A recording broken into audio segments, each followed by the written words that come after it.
Well, I've just been given permission to shoot in these woods or to play about with the catapult. Woods are absolutely massive, extremely dense. It's all valleys and dips up over the brow of the hill. I found this nice little spot here where I can set up a semi-permanent range, and anyone that disturbs me shouldn't be here, instead of being the other way around.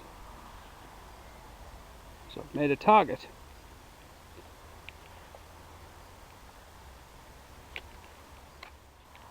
So there's my target, my backstop, my ammo catcher. See if it works.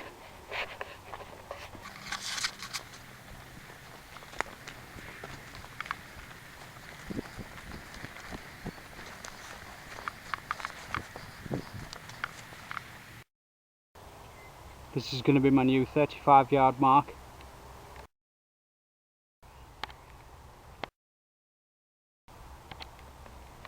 Lovely location. I'll try and get some shooting in, but it's raining quite heavily. I don't want to damage my camera. Hopefully it'll stop.